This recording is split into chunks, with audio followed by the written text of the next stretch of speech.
Hello, welcome back. Hi, you're watching Festively Fabulous with your hosts Hal and Amy. December 10th. December 10th. Officially in double digits now. Double digits. Exciting times. Yes. Do you want to open it? For a change of pace, do you want to pull yours in front of the camera? Mine's more of a mess than Hal's because it wasn't camera ready. Doesn't matter, you do need to put it in front of the camera though, so people can see. I'm regretting this idea already. Why? Jokes. Rude. Where is it? Give it to me. It's this one here.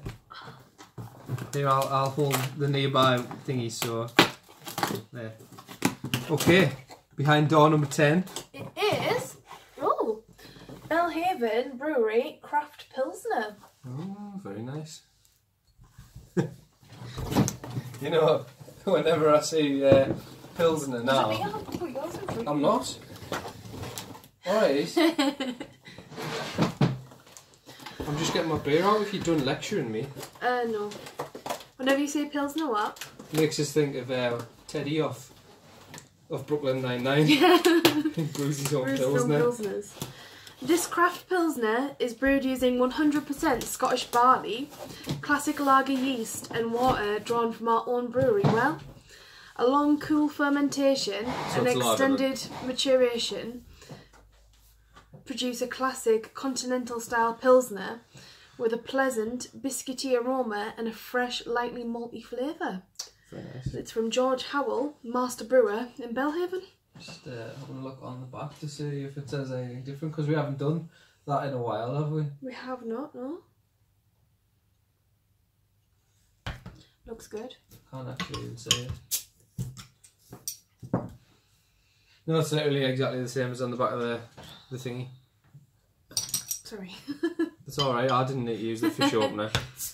Use your teeth? No, that's stupid. Don't do that. Anybody who does that, pack it in. It's all fun and games till you crack your tooth and it costs you a fortune to get it removed or like... Fixed. Yeah. Get a full C. Like, just don't do it. It's stupid. Especially when you can buy bottle openers that fit on your keys for like £1 from anywhere. I'm not going to fit this whole bottle in my glass. Oh no. Oh no. Oh no. Hashtag first world problems. Oops. How is it? Ooh. I don't know how I feel about that. It's Pilsner. It's alright. It is quite malty. You can taste the maltiness. I'm not really a fan. I'm gonna be honest. You'd like it? No. Why? It tastes like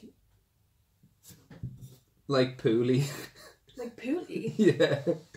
Like, it tastes like when I've been bad on lager when I was a bairn. Alright. Like, when you're like 15, 16, you've had too much to drink, and like, do you know when you've had like more than you should have, but you're not quite like sort of out of it? So you still think that you still think you can have another drink, do you know what I mean? When you shouldn't. Like, when you're older, you get a better sense for how much you can drink and where your limit is, but when you're younger, you're like, yeah, I've got another couple in us, do you know what I mean? I'll just slow down and I'll taper off, and it doesn't work like that. I don't know, I was a good kid. But yeah, like this to me, it's whatever's at the beginning. I can't put my finger on what it is, but it's like, do you know, when you try something, like say the first time you try whiskey or anything that's like a strong spirit, and you try it and you go like that and you screw your face up. It does have quite a sharp beginning. The screw your face up bit also happens when you've had too much. Yeah. And you have a drink and you're like, oh, because your body's like, no, I don't want this. I don't want it. Do you know what I mean? Like, stop drinking it. And every time I drink this, like, you can see my face. Do you know what I mean? It's not for him. It's not my cup of tea at all. I like it. It's not the best one we've had because I think it's quite tame. There is a bit of a sharpness at the beginning, but then it's just quite... My face is just going to be screwed up for the entirety of this video. I have to, that's how it works. I'll suffer through it, but you'll just have to put up with me grimacing for the next 15 to 20 minutes. It's okay, it'll make me look pretty. Clean, crisp and refreshing. I would say it's none of them. See, I like it. I think it is crisp. It's not refreshing, it's crisp. It's just got that sort of, I don't know, it's tartness at the beginning that I don't know. Not for me. Sorry, Belhaven Brewery, but I think, honestly, yeah, I'm ready to give me a rating now because I don't think it's going to change between here and here. Do it. I'm giving this 4 what? 4 elves out of 10. Okay. Yeah, it's but to me, it's worse. Actually, no. I'm going to change that. I'm going to go back to 5. It's on par with Ho Hum. Yeah. For me. In fact, no, I've changed my mind again, right? And I'm sticking with it this time. It's a 4 because the Ho Hum. The worst thing about it is that there was so much sediment in it. Do you know what I mean? Like it was undrinkable because there was so much in it. But apart from that, like it was just bland.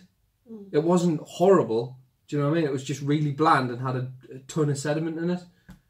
And this is just actually the first thing that I dislike, like maybe a bit too strong, but I just, yeah, it's just not my thing. It's not for you. No, yeah. Not at all. 4 elves out of 10. I will give this. I'll give this 6 Christmas turkeys out of 10. Because it's not like my favourite one, like we've had ones that are much better, but I do quite like it. It's enjoyable for me. I know it's not for you, I can tell by the grimacing in there. But like for me, it's enjoyable. I just have to open another one afterwards to get a taste out of my mouth. Alright. Skip a day. If we ever skip a day on this, you know why. I've just randomly opened day 18 or something to get the taste of Belhaven Brewery's craft pilsner. I won't let him do it, don't worry. But no, I like it. I don't think, like, can you... Does it count if it's just a pilsner and they've put the word craft in front of it? I don't think it's a craft pilsner. I think it's just a pilsner. Well, I don't know, because you can get, like, craft ciders and stuff. So if you can get craft ciders, you can get craft pilsners. Yeah. It's not fair to discriminate against beer as hell. Don't be beer racist. It's not beer, it's pilsner. Don't be pilsner racist. It's more like lager, isn't it? Don't be alcohol racist. Do you know what I think they should come back in a big way? What? Mead. Mead? Yeah, I like mead. Because I had mead for the first time at Leeds German Market this year. Hot mead. Honey mead. Yeah. Oh, it was so good. You don't even have to drink it hot. It's nice, cool as well. But, I can't imagine it cool though. I prefer it hot because it's got that warming sort of sensation to it when it's hot, the same way that, like, you know, mulled cider does, and you know, that sort of stuff. Ginger wine. But yeah, like mead, it's just not really... like, people still make it, but it's a very niche thing. It's like, it's almost like a Christmassy thing, do you know what I mean? Like, you see it at Christmas markets and stuff, but it's not... I couldn't go to Asda and buy some now if I wanted. Do you know what I mean? But I think it should come back because, I don't know, maybe it's just me being a bit of a hipster, but like, I like the fact that it's different. Do you know what I mean? Yeah. Actually, that's not just necessarily me being like a bit of a hipster. I think it's because I've had 10 to 12 years of like lager, beer and stout in varying degrees. Do you know what I mean? And that's something that, like, whenever I have it, it's always refreshing because it's not something I have very often. I have it like maybe once a year at most, and that's usually at like a Christmas market. Do you know what I mean? But yeah, I'd love for meat to come back. Yeah, I agree. That's nice. So you ready for our Christmas chit chat? Yeah, alright. Is it just going to be loads of Christmas facts again? Speedy Santa, right? US scientists calculated that Santa would have to visit 822 homes a second to deliver all the world's presents on Christmas Eve. So that means that he was travelling at 650 miles per second. That's very impressive, but I've got a couple of issues with that statement. Right. One, why was it US Zionists? Because, I mean, I'm going to throw some shade at the US here, right? But generally speaking, for the last like 10 years, because their sort of fundamentalist Christian nonsense has been on the rise, to the point where it's having a direct effect on that nation's scientific advancement. Like, it's actually, I can't remember the exact statistics. I'll see if I can dig them up for you. Thanks. But it's something like, I can't even remember the exact thing, but it was like maybe 10 years ago, say, a ballpark figure. Like, the US was like third in the world for like sort of scientific, you know, for science, right? Yeah, and like now they've dropped like 10 places or something in the past like 10 years, just because things like intelligent design, like creationism, is being taught in schools, and they're being told that it's an alternate way of accepting the universe instead of, you know, things that are empirically provable. Do you know what I mean? So yeah, it is what it is. But anyway, basically, the US, they just, not to say that there isn't good scientists in the US, but I don't know. They've kind of been marred by the fact that, you know, you can call yourself a scientist and be a creationist in the US, and I think the two are mutually exclusive. Anyway, the other thing is, why scientists? Because they've got nothing better to do, because they're not allowed to look at proper science. It's just maths. Yeah. Do you know what I mean? So why not a mathematician? Why does it have to be a scientist? Well, I don't know. Like US scientists, surely it would be a US mathematician. I don't know. Ask. Surely, is there a field of science that's just Christmas? Not just maths. Is that not just a mathematician then? Maybe you should write a letter to Donald Trump and ask him what his scientists are up to. He won't know. He's trying to. He's just busy slashing the budget for things like NASA. So Orange pillock that he is. my next one is about robins, the birds on Christmas cards. They were actually started on Christmas cards as a joke 150 years ago because postmen used to wear red tunics and were named after them. I never knew that. That's quite interesting. I do like robins though. Robins, like... Yeah, there's something really festive. Like, when you see a robin, you know it's like Christmas time. I mean, you see them during the year as well, don't get me wrong. I don't know, like, I don't see many. But yeah, but you're not really... Like, I don't really pay attention when I'm outside. Yeah. I just got my music You're not one for birds, really, are you? You used to be a little bird watcher, didn't you? I did. When I was younger, I used to be rate into birds. Rate into birds? Yeah. That's because my stepdad Gordon... I don't know if he is anymore, but when I was a kid, he was quite an avid bird watcher as well, and he had loads of books on them, and I just got right into it just through reading them. There's one in particular that I loved, and I can't remember what the exact title of it was, but it was like it was leather bound, but it wasn't a hardback; it was a softback, and it had just pictures. It had like photo pictures, and it was 2 to a page. I remember that, and it had like a little description of what it was and where the photo was took, and that was pretty much it. It was just photos of birds. Do you know what I mean? But I was just like, right. And then it got to the point where I was like, I don't know, 7, 8 year old or whatever, and you'd be like, oh, what's that bird? Oh, it's a kingfisher. Aww. Do you know what I mean? Kingfisher was my favourite bird, actually. Aww. I liked how colourful they were. That's nice. Yeah. Aww. That's why when we're out and you're like, oh, have you seen that crow? And I'm like, it's not a crow, it's a jackdaw. God. Yeah. Have you ever been around someone who makes you feel thick because you point out birds and they're wrong? Well, you know, it's not my fault you didn't spend enough time learning about birds This is as a what I have child. to live with. Yeah, well, I have to live with drinking this Pilsner, so... Oh well. We're even. Stockings. What about them? Hanging stockings comes from a Dutch custom. And that the custom was leaving shoes packed with food for St. Nicholas, for St. Nicholas's donkeys, and he'd leave small gifts in return for you feeding his donkeys from your shoes. So originally it wasn't like a hanging stocking; it was a shoe. Yeah. That's interesting. Yeah. Yeah. I can't remember what it was. I'm not sure if it's Dutch, but there's a certain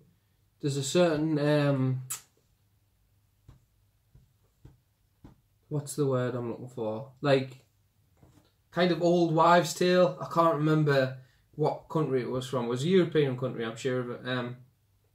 Might be like Norway or Sweden or something. And in fact, I'm sure it was a Scandinavian country because of this woman's name that I can't pronounce. But basically, it was like, do you know how we had the likes of like, you know, Wee Willie Winky and that, and it was like that whole nursery rhymes about like making sure you're home on time so you don't get molested by a paedophile. That's basically what Wee Willie Winky is. That. You've never heard Wee Willie Winky? Right, this is how it goes. All right. Wee Willie Winky runs through the town, upstairs, downstairs in his nightgown. He's knocking at your windows, he's rapping at your door for all the little girls and boys who aren't in bed by 8 o'clock. So yeah, Wee Willie Winky. Never heard that before. Might just be... My parents didn't used to tell me stories about paedophiles when I was little. It'll have been changed now. I mean... It'd be more PC now. Yeah, it'll be way more PC now. Wee Rainbow Winky. Yeah, but there was... To go back to my original point, there's this like sort of, I guess, Scandinavian old wives' tale about how if kids misbehaved or something, like during the winter, this like woman who was like some sort of crone or witch or something would actually just like eat babies or something. Like if they had a younger brother or sister who was just a baby, if they didn't behave, this woman whose name I can't remember what it was would literally just come and eat the child in the night. Yeah. And I was like, that's so metal. Do you know what I mean? So metal. It's like, I don't know. Like we've got, you best behave or Santa won't come. And they've got, if you don't behave, then this crazy psycho witch lady is going to come and eat your smaller brother in front of you. And the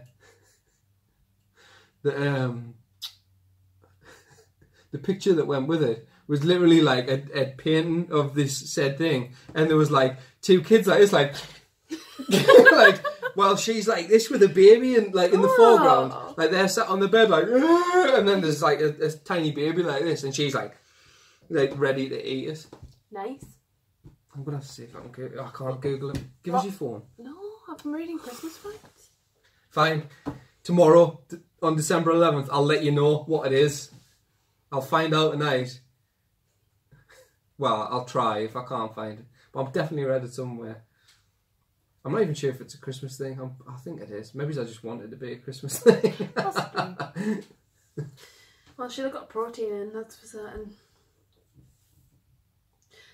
Next fact, baby Jesus was, according to biblical scholars, most likely born in a cave and not a wooden stable.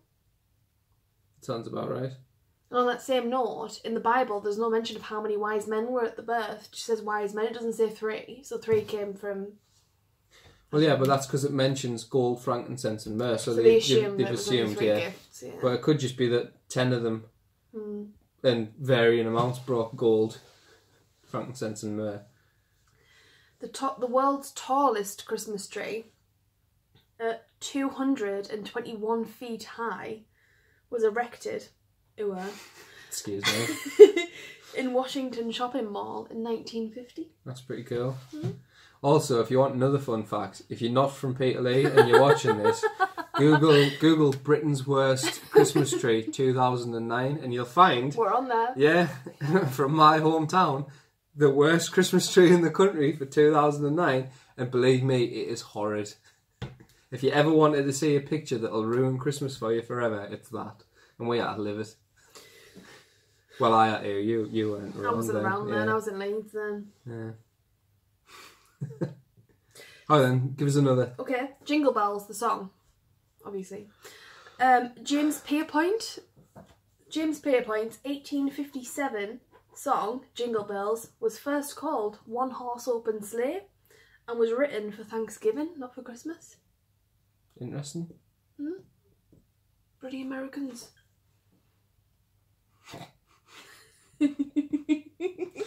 Crazy. So, Christmas for a few years was actually banned in the UK in 1947. Sorry, not in 1947. In 1647. After the English Civil War, Oliver Cromwell banned festivities of any kind. And the law wasn't lifted until 1666. So Sorry, 1660. I'm just reading it wrong. Half cut from beer. Oliver Cromwell. Oliver Cromwell. What a shithead. I remember his name, but I literally I can't recall what he was all about. I'm pretty sure he's the one who was like pimping women out to Henry VIII. Maybe. Yeah. Well, one of them anyway. But apparently he sent, like, Oliver Cromwell sent this picture, like this portrait of Henry's last wife to Henry, and he was like, like Catherine or something. The one that he died when he was married to. It wasn't Catherine of Aragon. That was the first one. No, it was another. It was Catherine of something. But I remember learning about this in history actually. So he sent this like gorgeous painting over about this Catherine from abroad. Oh, it's pure lush one. Yeah, and Henry was like, "Ew, I want to get stuck into that." Henry was like inboxes. Yeah, he was like inboxes chick, and so he was like, "Yeah, we'll marry her." Henry slid right into those DMs. He did. He slid into the DMs. He's like, "I want to marry her. So, like, bring her over." So this woman got brought over, and apparently, this is what I learned in history. She looked like a horse. So he was kind of disappointed, but he married her anyway, because he was like obsessed with getting a son. Yes, he was, doesn't he? But I think he ended up executing Oliver Cromwell over the fact that his wife looked like a horse. I mean, I can think of lesser things to be executed for. Well, this is it. No, but I mean, think about it. Say if you, I mean, obviously now we're talking, you know, with the advent of the internet and stuff. Now we've got online dating. You can see photos of people, and I know people always put the best photos up, and it's not necessarily indicative of how they look.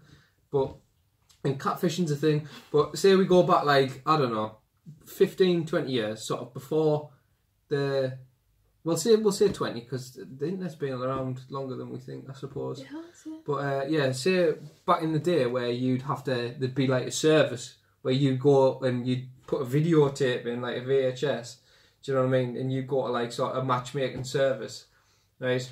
If they set you up with someone and they said she was beautiful and you met her and you looked like a horse, you'd want your money back, wouldn't you? You would, yeah. Yeah. I wouldn't chop the head off over it. Well, yeah, but you also wouldn't be the monarch of England with the power to do so. True beans. Another religious one for you. Any Christians or Catholics watching? Holly. The holly in a wreath symbolises Christ's crown of thorns, while the red berries symbolise his drops of blood. And like, I know that like 15 years ago me would have been buzzing about that because I was pure Catholic.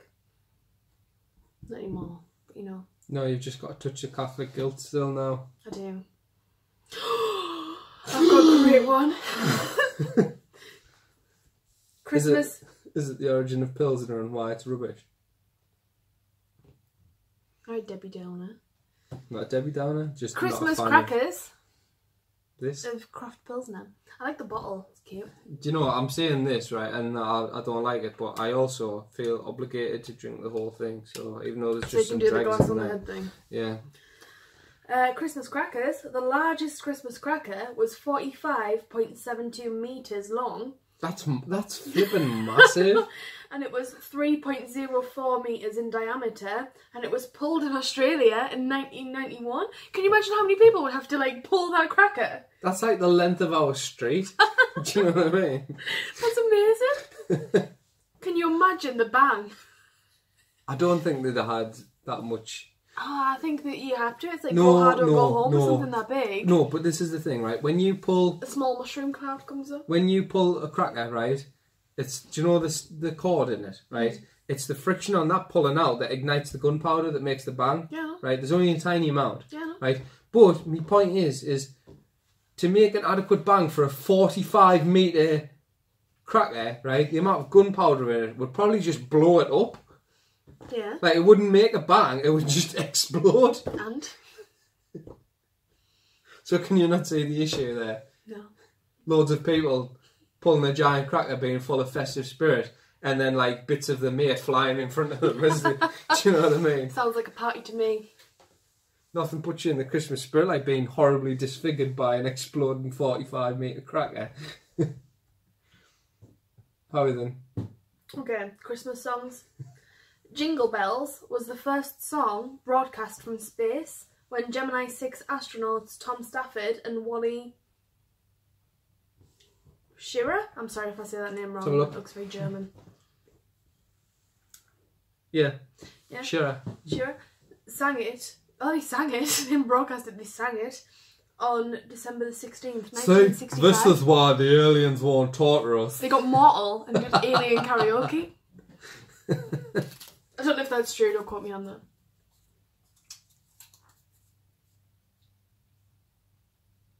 Let's see. Is it? Oh, there's one about Band-Aid there. What's that? Oh, it's just standard crack. In Britain, the best-selling festive single is Band-Aid's 1984 track, Do They Know It's Christmas, which sold 3.5 million copies. Wham! Is the next in the same year, with Last Christmas selling 1.4 million. I've got a massive issue with that song. I like it. Don't get me wrong. No, not the Wham one, the Band-Aid one. I like it. I think it's one of the better Christmas songs. That particular version, because I know there's several, right? I like that one. The other ones I think are just derivative. But that one, the issue I have with it, right? And it's an issue I never had until Andy brought it to my attention. And he says, basically, his crackers, it's like, the line, do they know it's Christmas time at all? And it's like, yes, of course they do. The poor, they live in Africa. They're not retarded. They understand the concept of Christmas. They're in a country that probably large parts of it don't celebrate Christmas. And here I am, like, imagine me being like, you know, Bono or Bob Geldof coming over and being like, do you know what I mean? And being like, oh, you poor, stupid African child. Do you even know it's Christmas? The greatest gift you'll get this year is life. It won't be presents. Do you know what I mean? Like, how patronising does that come across? It's like, if I was a starving African child, I'd be like, Bob Geldof, wanker. Do you know what I mean? You know, I don't care about snow. I'd just like some food. Yeah. See, that's my issue with that song. It's the line, there won't be snow in Africa this Christmas time, as if there's ever been snow in Africa, ever. Or if that, no, but outside of that, right? Not only that, it's like, or if that's ever been an issue to any African ever. How many Africans you go, oh, it's not going to be a white Christmas. I mean, I don't celebrate Christmas, and it never snows, but it's not going to be a white Christmas. Oh, fiddlesticks. Hashtag third world problems.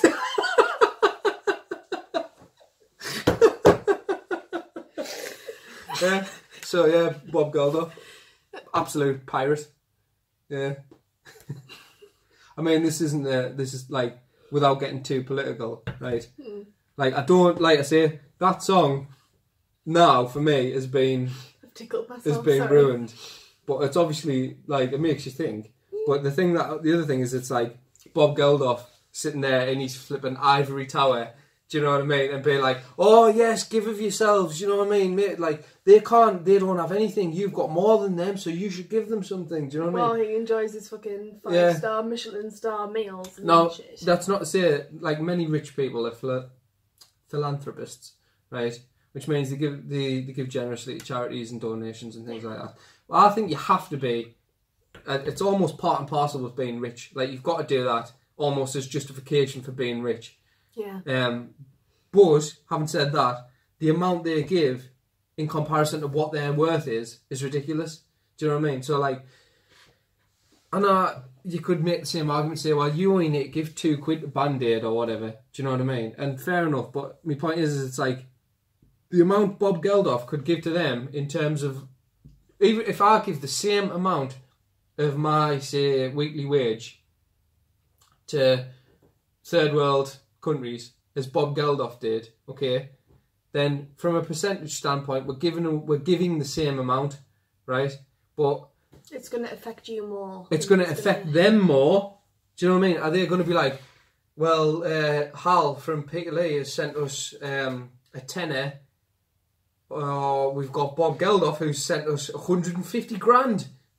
Do you know what I mean? Yeah, yeah. It's like, it's all well and good him saying like, oh, make sure you give of yourselves. And it's like, well, you're sitting on a literal, you probably bathe in a pile of money. Do you know what I mean? You probably sleep in a pile of money, surrounded by beautiful women. This is a little insight into what Hal would be like if he was rich. It just sounds, like, it just... Bathing in money, surrounded by women. It just sounds... It sounds incredibly insincere coming from the likes of him. Yeah. Do you know what I mean? Yeah.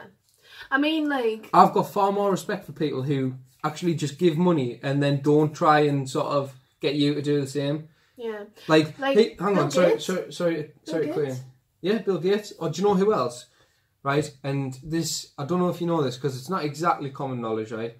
But do you remember Akon? Yeah. From the early 2000s? Yeah, he's got like water programs and shit going over there. Yeah. Do you know what it is, right? In terms of a musician, I think he's absolute dross. I think he's terrible. Yeah. I think he's... I don't know, like when he was about, I used to like him, but I was like, I think he's 8, probably the so. worst, one of the worst things to happen to pop music in recent memory. I think that little of him. However, do I respect the hell out of him, right? For what he's done in terms of water programs and electricity. Yeah. You bet your ass I do. Yeah. Do you know what I mean? And he's not asking me to donate. He's going, I've got all this money, right? There's large parts of Africa that he's given electric power to. He is, yeah. Like and clean water. He's created electric grids and like given clean water and electricity and basic amenities to people who never had them. Yeah. And no one's asked him to do that. No. And he's doing it entirely off his own back. From his own wealth. And he hasn't asked anyone else to chip in. No. Do you know what I mean? So yeah, Akon, respect the hell out of you for that. Glad you left the music career back in the early 2000s. Because you were a shit singer, but you're a good charity giver. You do you're beating the hell out of Bob Geldof. Yeah, yeah. I mean, yeah, but like Bono, people and Midgewer. the likes of like Bill Gates or even Mark Zuckerberg. I don't know if it's like recently, but I know that before he was given a large amount of his fortune to charity. I don't know exactly what charities he was given to. He's got a. It's called the Chan Zuckerberg Initiative, which is him and his missus, and basically they are a massive philanthropist organisation and they give to several causes. The one that he's been spending a large amount of his money on over the past few years is to get balloons, sort of like massive Wi-Fi hotspot balloons into low orbit over countries that have no internet. So he's providing internet to third world countries, basically. Yeah, but that's an issue that's come up. I was talking about it with my dad actually before, and he was saying like he is doing that. He's providing like Wi-Fi to countries that don't have internet, but the problem is it's only through Facebook because obviously he's still running a business. Like it's only Facebook, so it's all the like the bullshit basically that's on Facebook that they're seeing rather than like actual. I don't have a problem with him doing that.